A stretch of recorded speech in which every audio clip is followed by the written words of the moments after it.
Assalamualaikum warahmatullahi wabarakatuh. Bismillahirrahmanirrahim. Alhamdulillahirabbil alamin wassalatu wassalamu ala asyrofil anbiya'i wal mursalin sayyidina wa nabiyina Muhammad wa ala alihi wasallam ajmain. Alhamdulillah kita hari ini bisa bertemu pada tatap muka.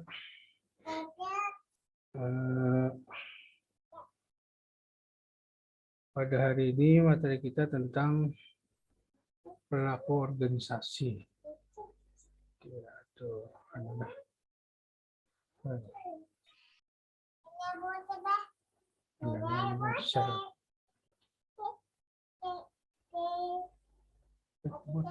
Belum dapat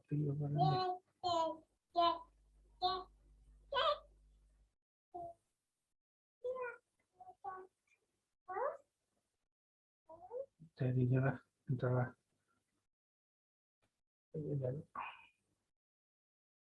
Hari ini kita pertemuan kedua. Nanti minggu depan langsung mulai diskusi melalui grup WA lah. Yang mana kelompok 1 nanti menjadi pemateri, kemudian kelompok 2 menjadi penanggap utama, dan kelompok 3 sebagai moderator. Nah, jadi nanti oleh komitinya yang akan melakukan koordinasi terhadap teman-temannya untuk melakukan akan diskusi lah minggu depan, dan komitinya nanti mengumpulkan makalah beserta PPT-nya dalam satu file folder diberi nama kelas 6C misalnya kan. Nah, isinya 12 kelompok gitulah. Pada pengantar mata kuliah perilaku organisasi. Ini belum keluar lagi PPT-nya. Kita hari ini lewat Zoom, ini Zoom-nya lah, Zoom gratisan Bang. Jadi 40 menit nih, pilanya mati karena masuk lagi lah. Kalau sempat habis materinya.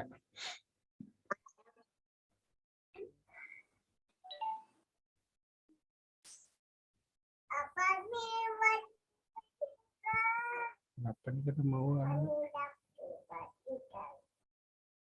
share PPT-nya belum mau.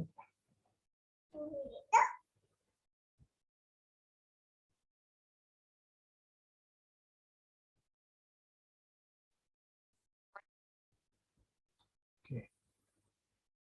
Ini kelihatan lah PPT-nya. Kelihatan, Pak. Kelihatan, Pak. Kelihatan. Soalnya kedengaran nggak? Kedengaran, Pak. Kedengaran, Pak. PPT-nya mah sudah. Recording in progress.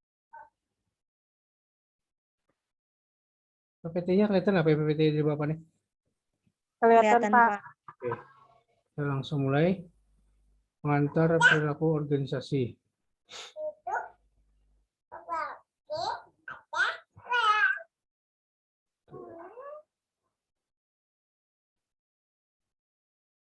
Ambillah.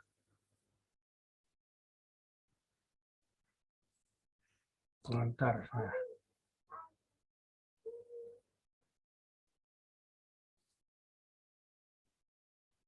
Manusia adalah pendukung utama suatu organisasi. Nah, jadi manusia itu adalah pendukung utamanya dalam menjalankan sebuah organisasi. Ini pengantar. Nah, dari perilaku manusia itu dalam suatu organisasi adalah menjadi awal dari sebuah perilaku organisasi. Nah, jadi manusia itu faktor utama dalam mendukung berjalannya sebuah organisasi.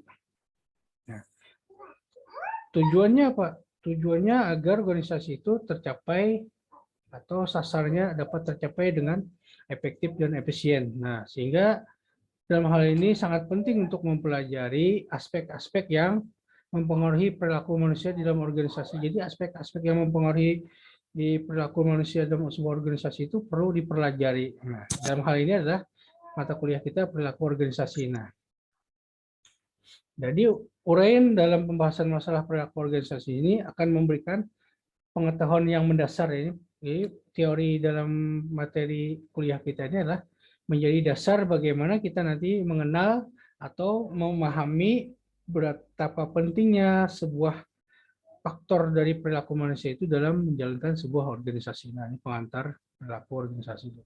Kemudian kita ketahui apa itu perilaku organisasi. Nah, jadi perilaku organisasi adalah bidang studi yang menyelidiki pengaruh yang dimiliki oleh individu. Nah, jadi bidang studi ini dia menyelidiki pengaruh yang dimiliki oleh individu, kemudian kelompok dan struktur terhadap perilaku di dalam sebuah organisasi. Nah, jadi faktor individu, kelompok dan struktur itu nanti yang menjadi tujuan dalam mempelajari organisasi itu. Apakah dia berpengaruh dalam sebuah organisasi? Nah, apakah dia bertujuan dalam menerapkan ilmu ini sehingga ketika di dalam sebuah organisasi itu bisa meningkatkan keefektivitasan sebuah organisasi. Jadi ilmu studi ini penting.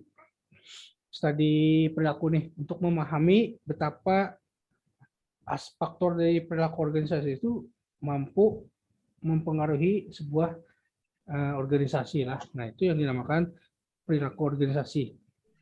Nah, kemudian perilaku organisasi itu bagian dari sebuah ilmu studi yang menyangkut aspek-aspek yang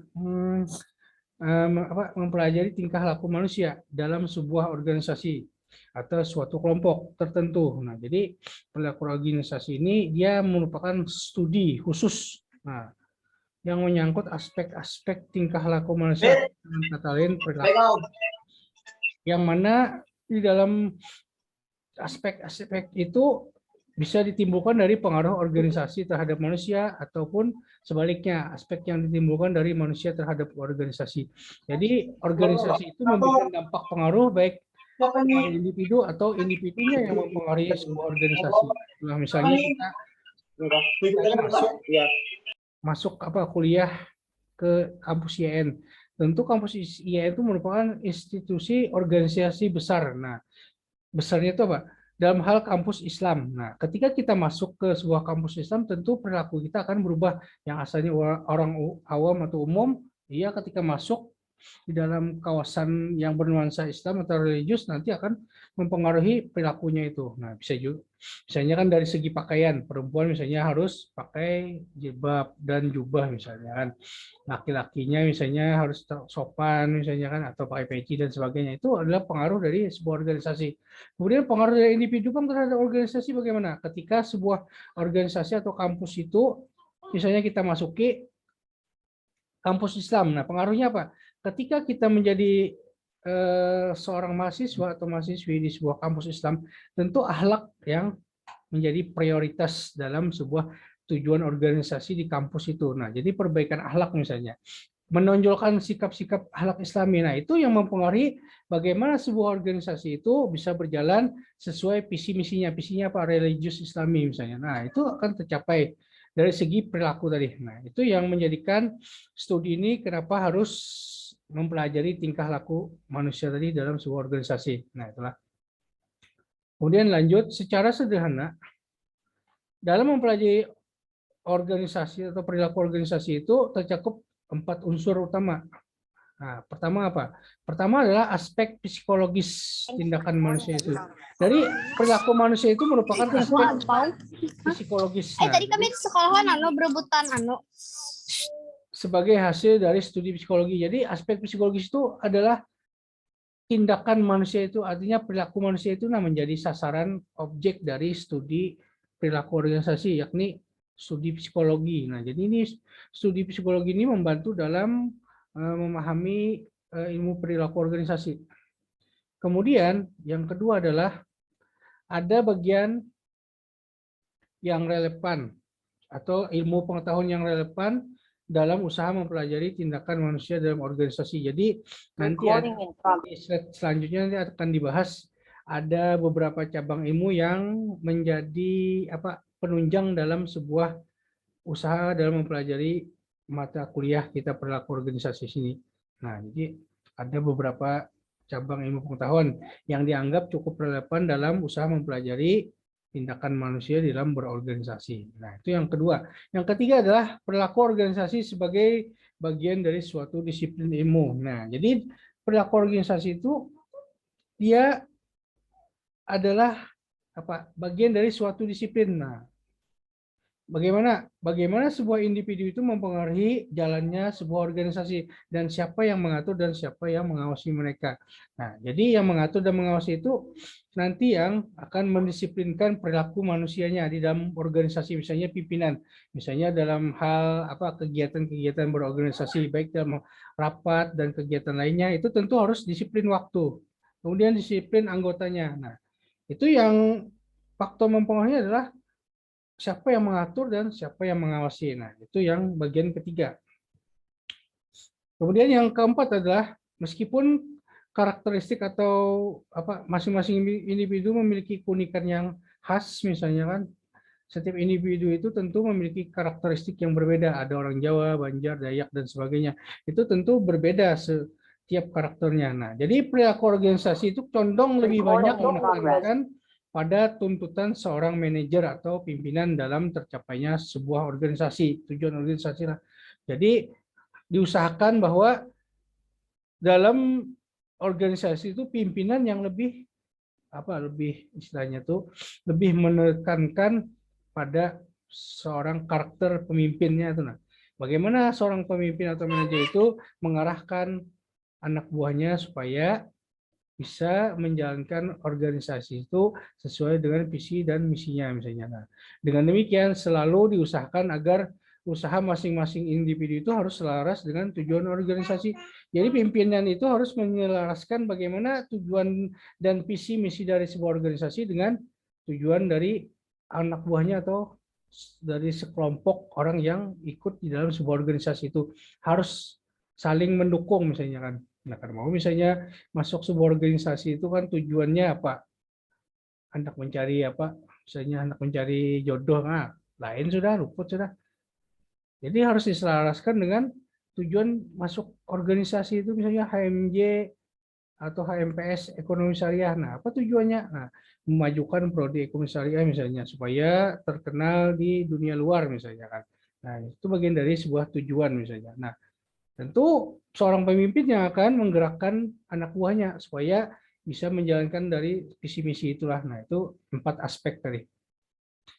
Kemudian perilaku organisasi ini dapat dipahami melalui suatu penelaahan dari bagaimana organisasi itu dimulai, tumbuh dan berkembang, dan bagaimana pula suatu struktur, proses, dan nilai dari suatu sistem tumbuh bersama-sama yang memungkinkan mereka dipelajari dan disesuaikan pada lingkungan. Nah, jadi dalam perilaku organisasi itu kita bisa memahami melalui apa? Melalui telaah dari bagaimana organisasi itu dibentuk, dimulai, tumbuh dan berkembang. Biasanya kan ada pasang surutnya sebuah organisasi itulah. Kalau organisasi mahasiswa itu kadang-kadang kepemimpinannya cuma 1 tahun. Nah, 1 tahun itu bagaimana efektif dan efisien terhadap kinerja dari apa itu pengurusnya itu, nah pengurus inti maupun pengurus anggota lainnya. Nah, itu bagaimana mengoptimalkan kinerja mereka dalam 1 tahun itu. Kadang itu 1 tahun itu karena kurang efektif lah. Nah, jadi bagaimana supaya mengefektifkan waktu yang sedikit itu supaya secara organisasi itu bisa berjalan sesuai dengan visi dan misinya ketika menjalankan organisasi itulah. Nah, itu yang dipelajari di sini. Nah, dari aspek 4 itu bisa dipahami bahwa ada faktor psikologi, kemudian faktor ilmu yang relevan dalam mempelajari ilmu pengetahuan perilaku organisasi itu ada beberapa ilmu penunjang lainnya. Kemudian perilaku organisasi itu bagian dari disiplin ilmu. Nah, dia harus disiplin dalam menjalankan organisasi. Kemudian setiap organisasi itu tentu dijalankan oleh seorang pemimpin yang harus memiliki visi misi yang selaras dengan anggotanya. Nah, itu yang teraspek. Kemudian yang kedua tadi ini disiplin ilmu yang mendukung perilaku organisasi. Nah, itu ilmu yang relevan dengan ilmu perilaku organisasi. Jadi perilaku organisasi itu merupakan bidang ilmu terapan. Jadi perilaku itulah atau mata kuliah kita ini adalah ilmu terapan yang dibentuk berdasarkan kontribusi dari sejumlah bidang yang berkaitan dengan perilaku. Misalnya bidang-bidang itu adalah misalnya ilmu psikologi, psikologi sosial, sosiologi, dan antropologi. Nah, dari 4 bidang ilmu pengetahuan inilah dia memberikan kontribusi terhadap pertumbuhan atau perkembangan dari teori-teori dari sebuah studi perilaku organisasi. Nah, misalnya ilmu psikologi. Nah, ilmu psikologi ini adalah ilmu pengetahuan yang berusaha mengukur, menjelaskan, dan terkadang mengubah perilaku manusia dan makhluk lain. Atau dengan kata lainnya, atau istilah lainnya, ilmu psikologinya ilmu tentang kejiwaan. Nah, ilmu yang membahas tentang kejiwaan manusia. Nah, misalnya bagaimana mengukur, menjelaskan, dan mengubah perilaku manusia itu ilmu terapannya adalah ilmu psikologi. Misalnya mengubah seseorang yang asalnya malas atau patah hati, misalnya memberikan solusi dan sebagainya. Nah, biasanya ke psikiater itulah kayak apa ya, misalnya orang yang motivasinya atau pemalas tuh, atau yang semangat hidupnya, atau anak-anak yang istilahnya broken home lah. Nah, itu kayak apa supaya diberi motivasi untuk terus semangat hidupnya. Nah, itu ilmu psikologi biasanya. Kemudian ilmu yang kedua adalah psikologi sosial, hampir sama dengan psikologi tadi, cuma ada tambahannya. Ini membedakannya adalah ya perpaduan antara konsep psikologi dan sosiologi. Nah, yang fokus utamanya adalah pada pengaruh seseorang terhadap orang lain. Jadi ini hubungan interaksi antara seseorang dengan seseorang itu apakah saling mempengaruhi atau tidak. Jadi hubungan interaksi itulah. Misalnya seseorang yang berkumpul dengan orang pintar misalnya, tentu dia akan berdampak pada hal kepintarannya juga. Misalnya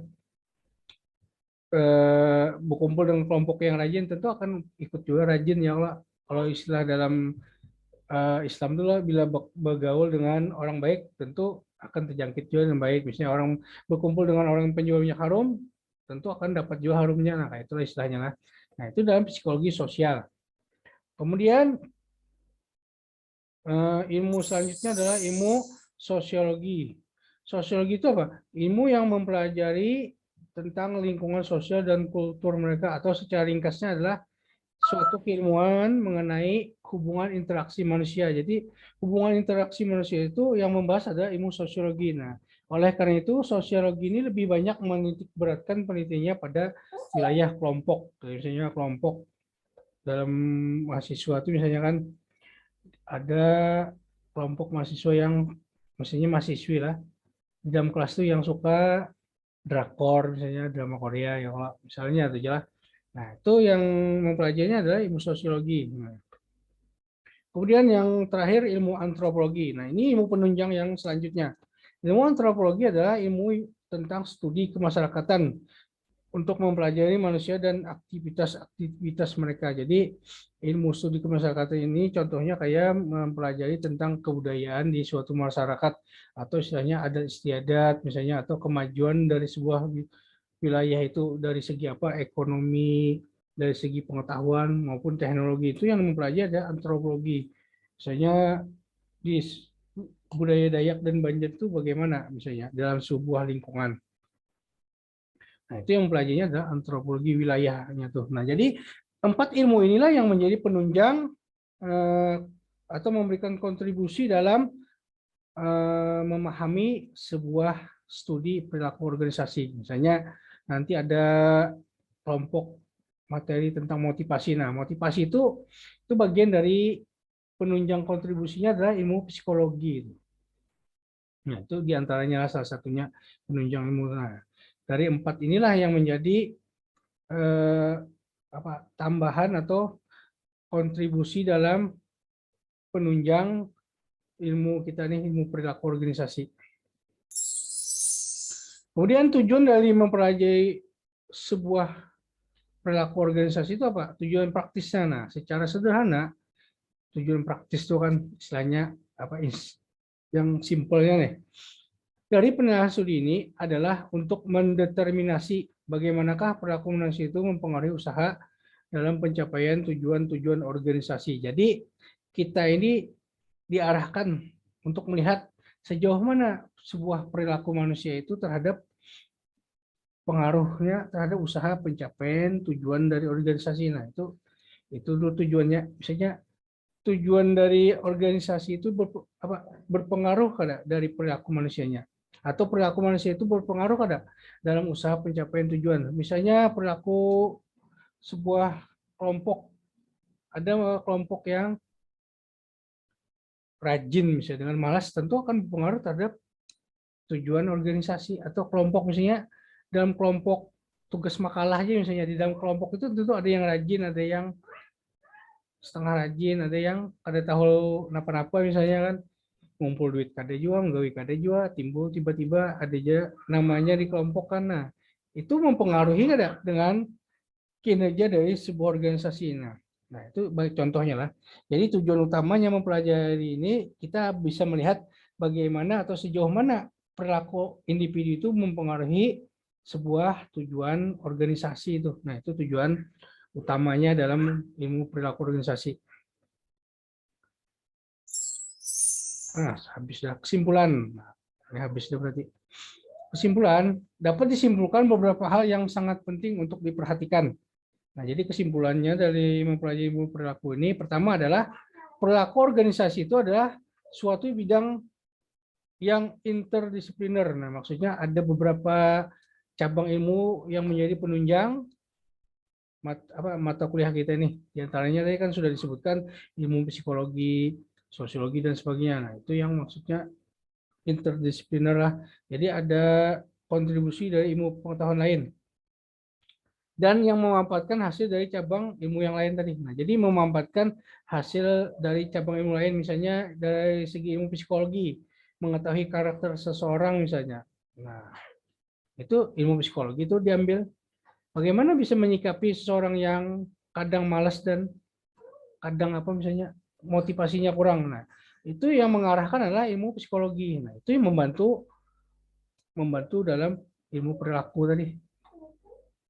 Kedua, walaupun mendapat sumbangan dari ilmu lain, nah, jadi kan meskipun dapat sumbangan dari ilmu lain, bidang ilmu ini tetap dapat berdiri sendiri. Kenapa? Karena pusat perhatiannya pada perilaku manusia dalam berorganisasi. Nah, jadi yang kedua ini, meskipun ilmu perilaku tadi, perilaku organisasi itu, dia mendapatkan sumbangan dari ilmu lain atau kontribusi dari ilmu lain, tetapi dia berdiri sendiri. Berdiri sendirinya dari mana? Karena pusat perhatiannya hanya pada perilaku manusia itu dalam berorganisasi. Nah, ketiga, perilaku organisasi itu memberikan arah dan petunjuk bagi pencapaian tujuan organisasi supaya menjadi lebih baik. Nah, jadi ketika kita mempelajari perilaku organisasi itu tentu ada manfaatnya. Apa manfaatnya? Dia memberikan arah dan petunjuk supaya apa? Supaya tujuan organisasi itu mudah tercapai. Misalnya bagaimana seorang pemimpin itu bisa menjalankan sebuah organisasi, tentu harus melihat karakteristik masing-masing individunya dulu. Nah, itu yang membantu tadi ilmu psikologi. Nah, dengan melihat atau memahami atau memanfaatkan hasil dari ilmu lain itu, kita bisa menjalankan sebuah organisasi itu berdasarkan hasil dari ilmu lain tadi. Awal kita terapkan di dalam ilmu perilaku tadi, sehingga ketika kita sudah dalam prakteknya kan di dalam organisasi, maka akan mudah mengarahkan kemudian menjadi petunjuk dalam mencapai sebuah organisasi. Nah, itulah. Kemudian hal ini berbeda dengan psikologi dan sosial. Nah, jadi dalam perilaku organisasi berbeda dengan ilmu lain, terutama psikologi dan sosial. Kalau psikologi dan sosial itu dia hanya memberi bantuan untuk dapat mengerti dan menguraikan tindakan seseorang atau kelompok. Nah, jadi ilmu psikologi atau sosial tadi dia hanya memberi bantuan atau istilahnya dengan memberi solusi ya. Orang yang lagi patah hati kayak pas PMP patah hati ya diberikan solusi ini. Nah, jadi itu diberikan solusi tapi hanya sekedar solusi. Terserah mau di terima solusi tadi atau saran tadi dijalankan atau tidak, itu tergantung individu yang menerimanya. Berbeda dengan ilmu perilaku ini, dia sifatnya apa? Penerapan, langsung diterapkan. Misalnya ilmu kepemimpinan. Di dalam ilmu kepemimpinan itu yang paling populer itu ada 3 misalnya kan. Ya, tradisional atau klasik itu otoriter atau demokrasi. Nah, itu kan langsung terapkan. Jadi dalam organisasi itu kita pilih mana? Otoriter kah, demokrasi kah? atau tradisional klasik misalnya. Itu langsung kita terapkan. Itu bedanya perilaku organisasi. Kalau ilmu lain, psikologi dia hanya memberikan saran. Tetapi saran itu tidak mesti harus diikuti. Nah, kalau perilaku organisasi itu dia sifatnya langsung ketika ada mengenai teori kepemimpinan langsung diterapkan. Nah, itulah bedanya lah. Atau dengan kata lain, perilaku organisasi ini berhubungan dengan pemanfaatan pengetahuan bagi pencapaian tujuan organisasi sebagaimana yang diharapkan. Jadi kita memanfaatkan ilmu perilaku tadi supaya tercapai tujuan organisasi. Nah, jadi ketika kita masuk sebuah organisasi, kita hanya tahunya apa?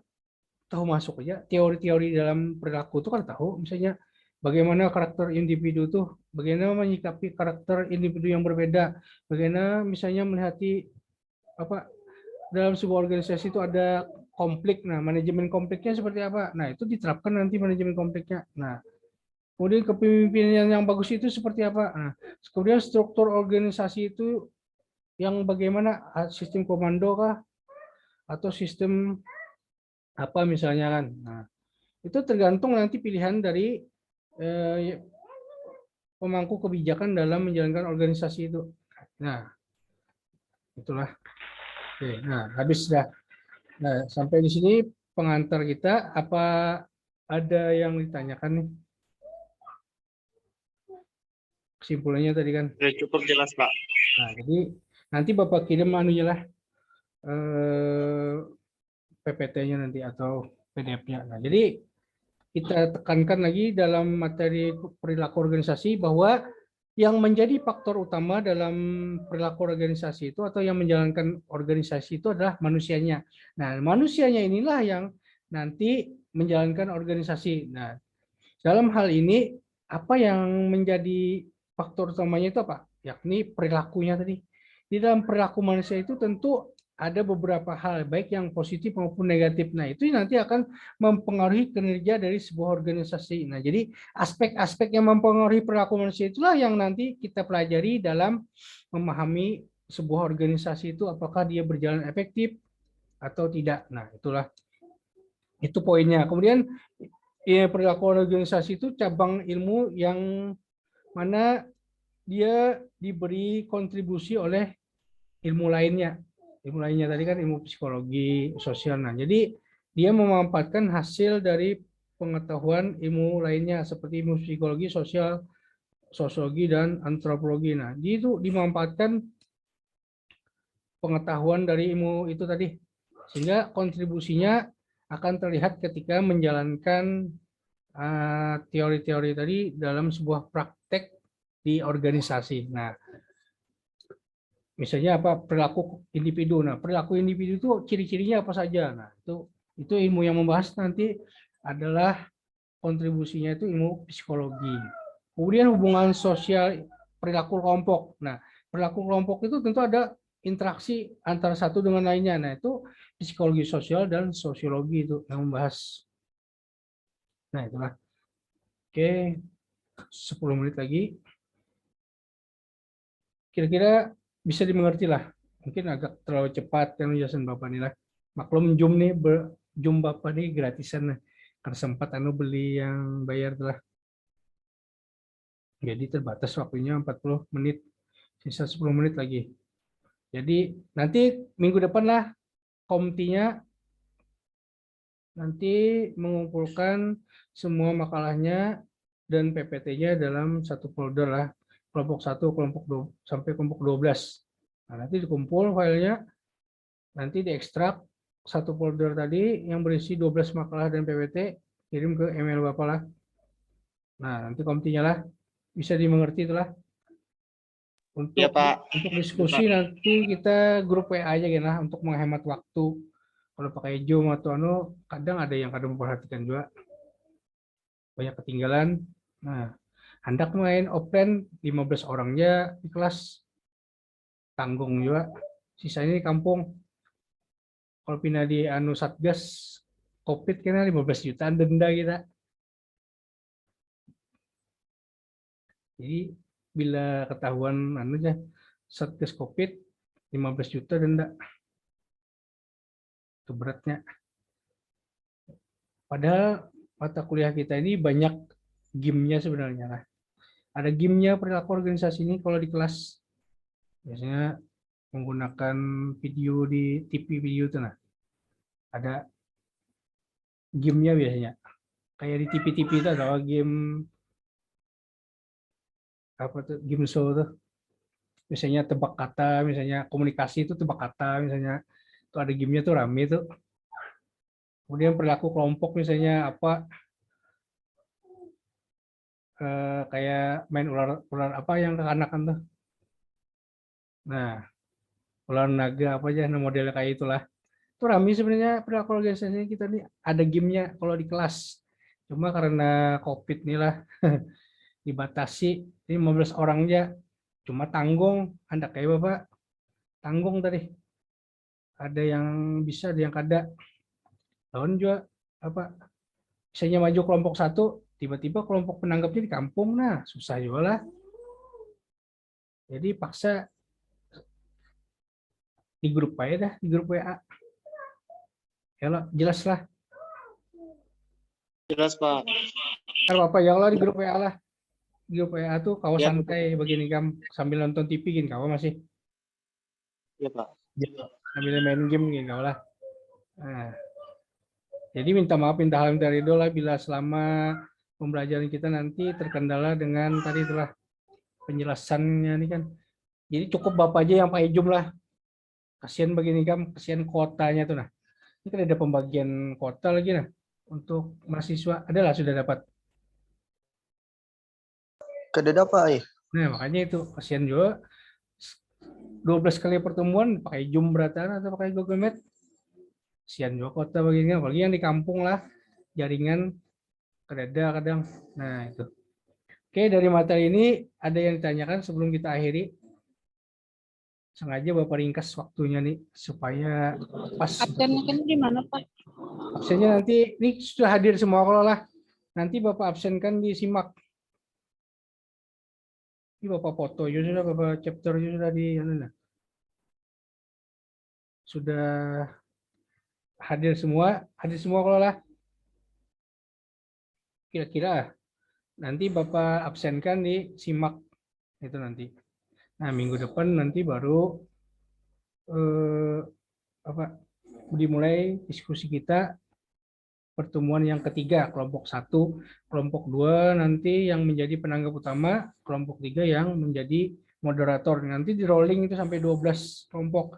Karena minggu selanjutnya kelompok 2 jadi pemateri utama atau yang diskusi, kelompok 3 yang jadi penanggap utama, kelompok 4 yang moderator, di rolling gitulah. Kenapa jadi Bapak rolling itu supaya semuanya aktif dan dapat nilai. Nah, situ dulu minimal apa B sudah istilahnya tuh. Bila sudah di rolling itu B, tergantung partisipasi yang penanggap umumnya nanti. Nah, penanggap umum itu kan menambah nilai-nilainya lah. Misalnya penanggap utama tuh yang wajib lah. Misalnya di kelompok itu ada 2 orang aja, berarti sisanya menambahi dari yang umum. Kan minimal 3 orang.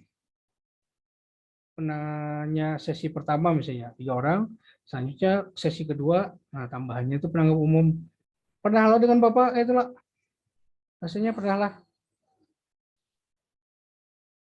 Baru pertama kah? Rasanya Ada, Pak, di semester lalu. pakai Zoom juga lah atau offline? Offline waktu itu, Pak. Waktu Pas belum semester COVID lah. satu. Waktu belum COVID Iya. lah. Itu masih aman Iya, lah. Pak. Nah, di rolling ya, kayak kemarin lah. Jadi dapat nilai semua. Nah, ya Pak. Oke. Kalau tidak ada yang ditanyakan, kita tutup ya. Ada yang ditanyakan lagi? Atau masa tugas? Nggak ada, Pak. Oke. Kita akhiri pertemuan kita pada hari ini dengan mengucapkan alhamdulillah. Alhamdulillah. Apa yang Bapak sampaikan yang sedikit tadi ada manfaatnya bagi kita semua. Minta halal, minta ridho dunia akhirat. Jikalau ada kata yang kurang berkenan dan lain sebagainya, nah minta maaf lah. pahala minta ridho dunia akhirat. Wabillahi taufiq wal hidayah. Wassalamualaikum warahmatullahi wabarakatuh. Silakan ya. Waalaikumsalam warahmatullahi wabarakatuh. Oke, silakan yang mau undur diri.